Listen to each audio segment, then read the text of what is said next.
2023년 5월 콜롬비아 아마존 정글 한복판에 경비행기가 추락했습니다. 성인 전원이 사망한 절망적인 상황 속에서 13세 소녀를 포함한 4명의 어린 남매가 맹수와 독충이 가득한 정글에서 40일간 생존해 돌아온 기적 같은 실화입니다. 아마존의 밀림을 위에서 내려다보면 끝을 알 수 없는 초록의 심연과 같습니다.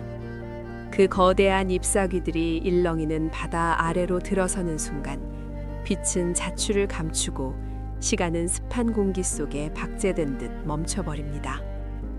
2023년 5월 1일 세스나 206 경비행기가 그 녹색의 심장부로 추락하였습니다. 요란했던 엔진 소리가 멈추자 숲은 다시 원시의 정적 속으로 침잠하였습니다. 비행기 잔해 속에서 조종사와 원주민 리더 그리고 내 아이의 어머니인 마그달레나 무쿠투이는 숨을 거두었거나 치명적인 상처를 입었습니다. 부서진 철제 잔해 사이에서 스스로 몸을 일으킨 이는 13살 소녀 레슬리였습니다. 소녀의 등 뒤로는 9살 솔레인이 4살 티엔 노리엘 그리고 태어난 지 고작 11개월 된 막내 크리스틴이 남아 있었습니다. 비행기 파편이 흩어진 자리에선 아이들 앞에는 거대한 야생의 굶주림과 위협이 입을 벌리고 있었습니다. 레슬리는 비행기 잔해를 뒤져 가방 하나를 찾아내었습니다. 그 안에는 약간의 카사바 가루인 파리냐와 설탕이 들어 있었으며 그것은 아이들이 마주한 첫 번째이자 마지막 생명의 밧줄이 되었습니다. 추락 후 나흘 동안 어머니 마그달레나는 죽음의 문턱에서 아이들의 곁을 지켰습니다. 깊은 상처를 입은 몸으로 가혹한 습기를 견디며 그녀는 꺼져가는 숨을 몰아쉬었습니다. 어머니는 자신의 심장이 멈추기 직전 장녀 레슬리의 손을 꼭 쥐었습니다. 너희는 살아야 한다며 아버지가 기다리는 곳으로 가라는 마지막 유언을 남겼습니다. 어머니의 손등 위로 온기가 완전히 사라진 순간 13살 소녀는 막내를 품에 안고 두 동생의 손을 잡은 채 숲의 검은 어둠 속으로 발을 내디뎠습니다. 아마존의 정글은 이방인에게 결코 호의적이지 않았습니다. 쏟아지는 폭우는 아이들의 체온을 무참히 앗아갔고 발을 내디민 곳마다 독충과 뱀의 기운이 서려 있었습니다. 레슬리는 위토토 부족의 혈통에 새겨진 본능과 지혜를 일깨워야 했습니다. 어떤 열매에 독이 있는지, 어떤 잎사귀에 빗물을 모을 수 있는지, 할머니의 무릎 곁에서 들었던 숲의 문법을 하나씩 복기하였습니다. 소녀는 젖병이 비면 과일즙과 빗물을 채워 막내에게 먹였고 자신의 낡은 옷을 찢어 동생들의 상처 입은 발을 감쌌습니다. 지상에서는 에스페란사라 불리는 희망작전이 시작되었습니다. 콜롬비아군 특수부대와 정글의 생리를 누구보다 잘 아는 원주민 수색대 등 170여 명의 인력이 투입되었습니다.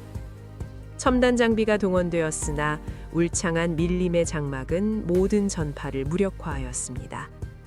군은 헬기를 띄워 할머니의 목소리를 방송하고 음식 꾸러미를 투하하였습니다.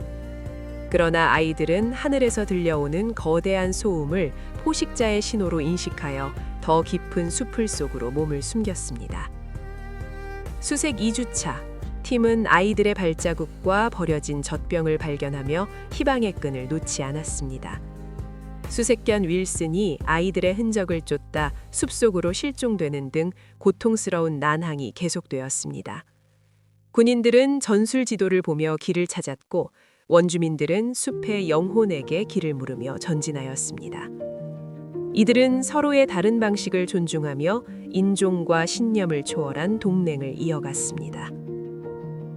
실종 30일이 지나자 세상은 서서히 절망을 말하기 시작하였습니다. 돌도 지나지 않은 영아가 극한의 환경에서 한 달 이상 버티는 것은 의학적으로 불가능에 가깝다고 여겨졌습니다. 아이들은 극심한 영양실조로 뼈만 남았고 레슬리 역시 한계에 다다랐으나 동생들의 손을 결코 놓지 않았습니다. 삶은 매 순간이 노동이었고 생존은 숭고한 투쟁이었습니다. 실종 40일째인 6월 9일, 수색대는 거대한 반얀트리 아래에서 작은 움직임을 포착하였습니다. 진흙과 잎사귀로 뒤덮인 채 웅크리고 있던 아이들이 드디어 발견되었습니다. 원주민 수색대원이 다가갔을 때 레슬리는 마지막 남은 힘을 다해 막내를 보호하며 경계의 눈빛을 보냈습니다. 대원은 아이를 조심스럽게 안아올리며 무전기에 기적이라 불리는 밀라그로를 4번 외쳤습니다. 그것은 내 아이가 모두 살아있음을 알리는 가장 찬란한 신호였습니다. 아이들의 상태는 참혹하였습니다. 온몸은 벌레에 물린 흉터와 상처투성이었고 작은 몸들은 쇠약해질 대로 쇠약해져 있었습니다. 그러나 그들은 서로의 체온을 나누며 생명의 끈을 붙들고 있었습니다.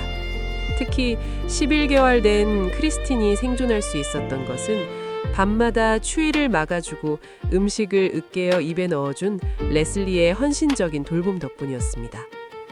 보고타의 병원으로 이송된 아이들은 빠르게 기운을 차렸습니다. 아이들이 병실에서 그린 그림 속에는 실종된 수색견 윌슨의 모습이 담겨 있었습니다. 비행기는 추락하였으나 윌슨은 돌아오지 못했으나 아이들의 기억 속에서 그는 영원한 수호자로 남았습니다. 전 세계는 13살 소녀 레슬리의 용기에 경의를 표하였습니다. 소녀는 그저 동생들을 지켜야 한다는 본능과 어머니의 유언을 따랐을 뿐이라고 묵묵히 답하였습니다. 이 사건은 첨단 기술의 승리가 아닌 가족애와 숲이 가르쳐준 원초적인 지혜가 이루어낸 승리였습니다. 아마존은 여전히 위험하고 신비로운 공간이지만 이제 그곳을 떠올리는 사람들은 한 소녀의 강인한 발자국과 형제의 온기를 기억합니다. 비행기는 추락하였으나 인간의 존엄과 생존 의지는 숲의 가장 깊은 곳에서 비로소 증명되었습니다. 지키고 싶은 존재가 있는 한 인간은 어떠한 절망 속에서도 결코 패배하지 않는다는 사실을 이 40일간의 기록이 말하고 있습니다.